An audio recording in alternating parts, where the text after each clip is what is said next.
Olá pessoal, tudo bem? Mais uma vez aqui no canal da ALP Gestão Empresarial, conteúdos exclusivos para vocês, e hoje não vai ser diferente. Vai ter uma convidada super especial e a gente vai falar de um tema extremamente complexo e muito temeroso aí no âmbito empresarial, que é a parte de sonegação fiscal, crime contra a ordem tributária, quando deixa de recolher impostos ou quando há sonegação de impostos. Mas antes disso e antes de chamar essa convidada especial, não deixa de dar um like aqui no nosso canal, compartilhar nosso conteúdo, faça a sua inscrição. E antes de começar de trazer nossa convidada, eu vou pedir para rodar a vinheta e na sequência a gente volta. Até já!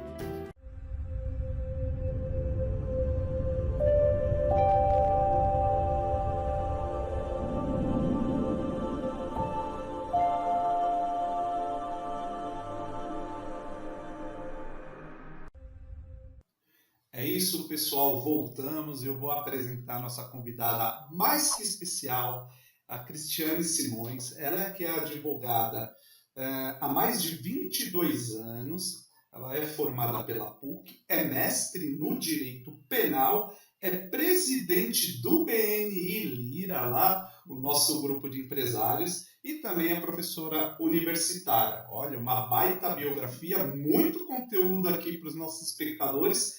E muito bem-vinda, Cris. Obrigado pelo convite, ver colaborar aí com nossos ouvintes. E vamos falar aqui então do tema que é tão complexo, é controverso e que assombra os empresários, né? Que é a parte da sonegação fiscal, ou melhor, ou quem deixa de pagar impostos. Afinal, Cris, isso é crime deixar de pagar impostos? Vamos lá, vamos com calma. Primeiro eu quero agradecer o convite, Cleiton. É um prazer estar aqui. Obrigado. É muito bom quando a gente recebe um convite assim tão carinhoso para falar de alguma coisa que a gente adora. Então, assim, eu só tenho a te agradecer. Tá? Vamos lá, com muita calma, né? Com muita calma, né? A coisa não é tão simples, né? Acho que é por isso que até o tema é tão interessante. Deixar de pagar imposto pode ter reflexos, sim, criminais, Cleiton. Uhum. Lógico que a gente tem alguns requisitos especiais para que sejam considerados, para que, né, o deixar de pagar imposto seja considerado crime, mas é possível, sim. Então, assim, não é uma coisa que a gente pode, não, fica tranquilo que não vai dar nada, é só uma dívida, diferente de você deixar de pagar uma conta de água, por exemplo, né, uma conta sei lá, a mensalidade da escola. Isso é crime? Isso não é. Agora, o Estado gosta, né, de dinheiro, né, precisa, né? Então, quando você deixa de pagar imposto, o Estado fala assim, não, né, se for preciso, eu vou com a força do direito penal para fazer com que a pessoa que deve impostos arque aí com seus débitos, né? É o Estado, principalmente, né? Agora, há uma diferença muito grande entre você declarar e não pagar do que efetivamente você deixar de declarar, ou melhor, deixar de emitir notas fiscais, essas coisas. Sim, a gente tem que entender isso muito bem. Por que eu falei que depende, né? Parece que no direito toda resposta depende. O que acontece é o seguinte, existe uma forma, né? Você tem lá uma dívida com o Estado e você não consegue pagar, mas você fez a declaração, tá tudo certinho. Aqui a princípio, não se fala em crime. Tá bom. A gente só vai falar em crime quando você utiliza, quando o empresário, né, quando o autor, o agente, a gente chama, quando o agente se utiliza de algum meio fraudulento, de algum ardil, para enganar o fisco, né, e dessa forma ou suprimir impostos ou deixar de pagar os impostos. Então, o que via de regra é crime, Cleiton, não é você deixar só de pagar, é você de alguma forma ludibriar as declarações, ludibriar os seus livros fiscais, enfim, de um ardil, uma fraude, para ir ser apurado um imposto a menos ou até esse imposto não chegar a ser pago. Perfeito. Aqui no escritório, Cris, o que a gente percebe a esse tipo de cliente, a gente evita ter uma relação contratual. Porque como que você cria um patrimônio da pessoa física, como você distribui lucro para esse empresário sem a emissão das notas fiscais. Então, como que você compra um bem na pessoa física se você não tem origem desse recurso? Então, por osmose, né, a gente aqui no escritório, aqui na LP, a gente evita ter esse tipo de relação, porque além do risco nessa questão penal, que foi muito bem descrito por você, a gente tem as questões contábeis também, que acabam que você tem uma trava, né? E aí a questão, e quais são os tipos de sonegação mais comuns, né, que a gente vê aí nesse cenário aí empresarial, principalmente as atividades comerciais, Cris? Tá. Você tem o caixa 2, né? O famosíssimo caixa 2. Uhum. Você tem a nota duplicada, você tem uma nota fria, né? Uhum. Agora, você tem até outras, Cleiton, que acho até importante a gente falar aqui, como, por exemplo, a apropriação indébita de contribuição social, né? Então, muitas empresas fazem desconto dos funcionários, mas não fazem o recolhimento, né? Então, isso é crime também. Perfeito. Também é um crime fiscal, também é uma espécie de sonegação, a gente está falando lato sensu, né? Mas uma espécie de sonegação. Então, vou te falar, viu? Pela minha experiência na área criminal, quando você quer praticar um crime, imagina, o céu é o limite. Os mais comuns são esses. Essas pequenas adulterações que acabam gerando um imposto a menor, ou então essa apropriação mesmo direta do imposto que deveria ser recolhido. Aí um dado interessante, doutora, só em 2021 a estimativa em termos de sonegação fiscal ultrapassa 550 bilhões de reais. É muito dinheiro aí deixado. E isso você vai desde estruturas que a gente poderia, em forma de crescimento do país, até a concorrência desleal. E existe uma diferenciação, doutora, entre a inadimplência tributária no âmbito do Estado, e aí nós estamos falando do ICMS, e do âmbito da Receita Federal, assim, a dúvida não é nem em relação às questões aí de atualização, mas em termos de crime de sonegação, algo nesse sentido, essa inadimplência? Tem uma diferença, na verdade, se você deixar de recolher, né, a lei que cria o crime de sonegação, que é a Lei 8.137 de 90, ela não faz distinção entre a natureza do tributo, tá? Então também não faz distinção da competência. O que diferencia aí, né, para responder a sua pergunta, é o seguinte: se eu pratiquei uma fraude e soneguei um tributo federal, eu vou ser processado criminalmente perante a Justiça Federal. Perfeito. Se o meu tributo é um tributo estadual ou municipal, aí eu vou ser processado criminalmente no âmbito do tribunal estadual, né, da Justiça Estadual. Perfeito. Mas o procedimento, o crime, a pena, isso tudo é equivalente. Tá? A lei é federal e aí vale para o Brasil inteiro. Perfeito. É até uma dúvida muito comum. Agora, tem empresários, doutora, que priorizam o fluxo de caixa, eu vejo muitos na prática, né? E mantêm a inadimplência tributária, ou seja, deixo de pagar os meus tributos porque em algum momento vai ter ali um parcelamento especial com alguns descontos, etc. Como é que a doutora enxerga esse tipo de procedimento dentro das empresas? Há algum problema do âmbito no aspecto mais jurídico ou simplesmente essa prática aí ela prevalece porque o próprio Estado recorrentemente traz esse tipo de benefício para esses inadimplentes? Tá, bom, a gente só tem que lembrar o seguinte: eu estou lá no finalzinho da linha. Então, assim, o empresário ele tem a empresa, ele tem os negócios, tem a parte comercial, tem né, toda a sua estrutura, né? E aí ele tem o contador, ele tem a assessoria contábil, então quando a coisa chega no limite, é que você vai precisar de mim. Tá? Então, quando já existe lá um determinado crime. Por que eu estou começando fazendo essa introdução? Porque quando chega para mim, Cleiton, já existe uma investigação, já existe uma apuração sobre o débito daquele determinado tributo. Perfeito. E aí você me pergunta assim, como estratégia, do negócio, isso vale a pena? O que influencia? Então, o que o empresário tem que saber é o seguinte: quando ele usa essa estratégia, ele corre o risco de ser processado criminalmente. Tá? Agora, se a estratégia for uma estratégia no seguinte sentido: olha, se vier uma cobrança, se vier uma ação penal, eu pago. Perfeito. Se ele guardar esse dinheiro e falar assim, a casa está caindo, mas eu vou fazer o pagamento, o pagamento extingue a punibilidade. Perfeito. Então, se dentro do contexto da empresa, ele fala, não vou pagar esse imposto, vou aguardar para ver se tem um parcelamento, e se der ruim, eu tenho dinheiro para quitar de uma vez só, ou para fazer o parcelamento. Do ponto de vista criminal, isso pode ser uma alternativa. O outro ponto que eu queria só deixar bem claro é o seguinte: às vezes não é só uma estratégia, né? Às vezes é realmente uma necessidade.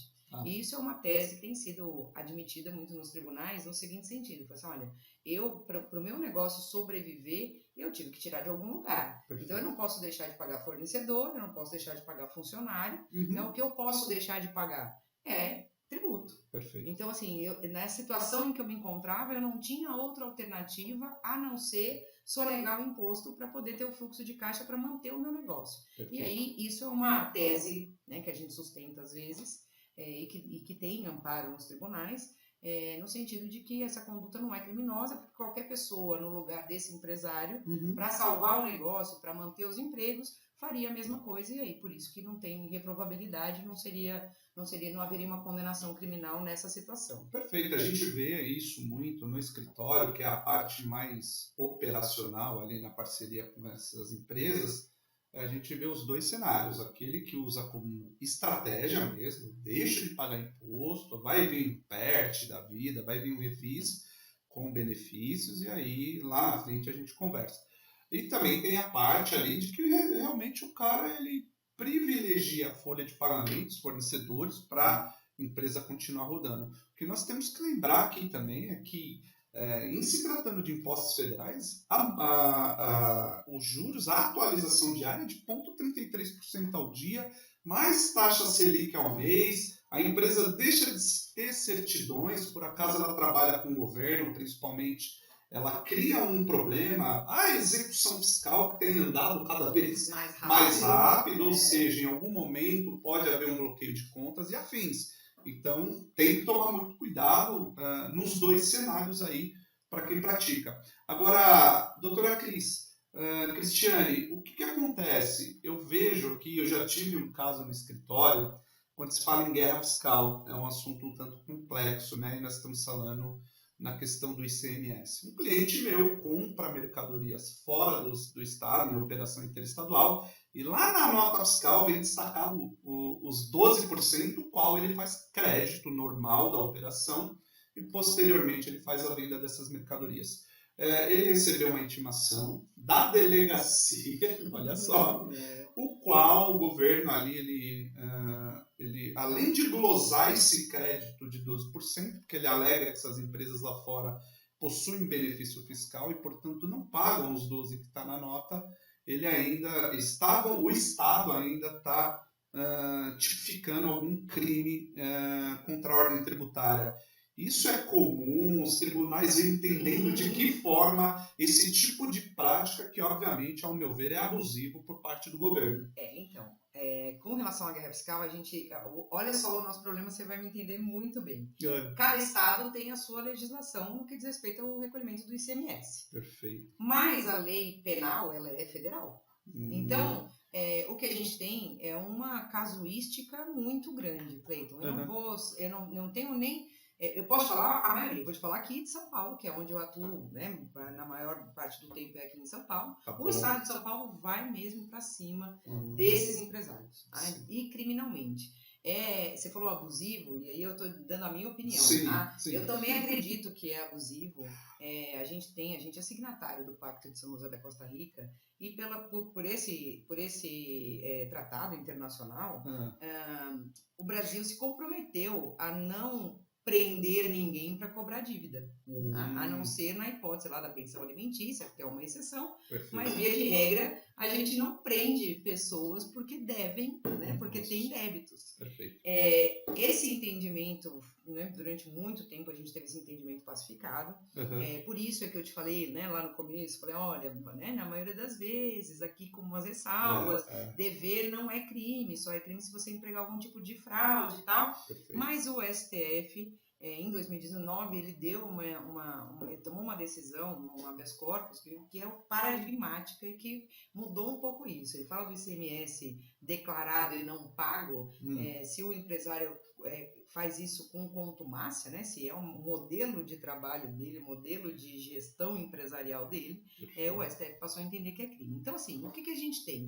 Para responder a sua pergunta, na guerra fiscal, o Estado de São Paulo, ele usa, sim, bastante a força policial, ou seja, o direito penal, para cobrar aquilo que ele entende que é devido. Né? Então, a gente tem algumas decisões, sobretudo nos tribunais superiores, né? Porque aí não é só aqui em São Paulo, não é só o TJ de São Paulo, a gente tem no STJ e no STF algumas decisões em sentido que não admitem, né, o crime nessa questão da guerra fiscal. Perfeito. Mas é bem casuístico. É bem casuístico, é um risco muito grande que aí, né, cada empresário tem que avaliar para ver se vale a pena. Mas é uma briga, viu? O que a gente precisa é de uma pacificação desse assunto lá nos tribunais superiores. Né? Para dizer assim, é ou não é, né? E aí a gente já fica ciente. E até curioso do ponto de vista operacional, especialmente com o crescimento do e-commerce, como é que as empresas lidam com isso? Que através das plataformas digitais, muitas vezes você não sabe nem de onde vem essa mercadoria. Exatamente. Quanto mais tentar administrar quais os benefícios onde cada fornecedor está estabelecido e quais ICMS proporcionais você teria direito ao crédito. Eu diria que operacionalmente isso, além de inviável, seria uma loucura, né? Então a gente tem que tomar muito cuidado, ter um parceiro, principalmente, nesse aspecto jurídico aí, no sentido de, ao menos, você está bem embasado nesse eventual questionamento. Exatamente. Eu acho que isso aqui era uma pergunta para a gente fazer um tema exclusivo, com toda certeza. Exatamente. Aliás, já vai ficar aqui o convite, quem sabe por uma próxima, para a gente falar um pouco mais sobre esse aspecto, mas de antemão, doutora Cris, muito obrigado aí pela sua participação, vai ajudar muito os empresários, não só os clientes aqui da Alta Performance, mas